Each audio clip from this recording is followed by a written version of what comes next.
Hello, friends. Welcome to Creative Medicine. In this lecture, we will learn about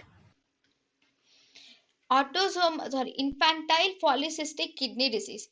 This infantile polycystic kidney disease is a rare condition which is mainly autosomal recessive, rare condition which is autosomal recessive, and it is bilateral.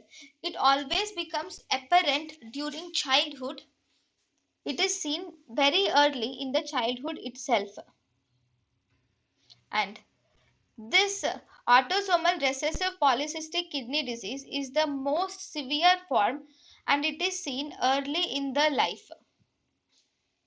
If diagnosed at birth, if this autosomal recessive polycystic kidney disease, if it is diagnosed at the birth, then the child dies within 2 months itself due to uremia or pulmonary hypoplasia.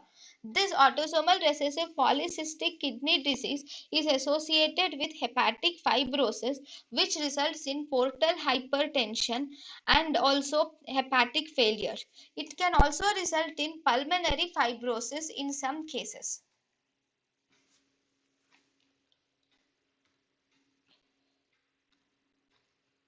Okay. Diagnosis of autosomal recessive polycystic kidney disease can be done by intravenous pyelography.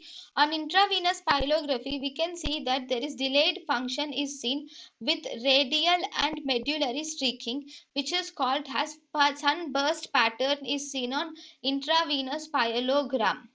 Then treatment is no cure is required for no cure is required, only palliative support is indicated for the autosomal recessive polycystic kidney disease. In the palliative support, we can give care for respiratory care is important. Then surgery for esophageal varices is done, and also hemodialysis and renal transplantation is also recommended in case of polycystic kidney disease autosomal recessive, because in autosomal recessive polycystic kidney disease there is no cure and only palliative support is necessary.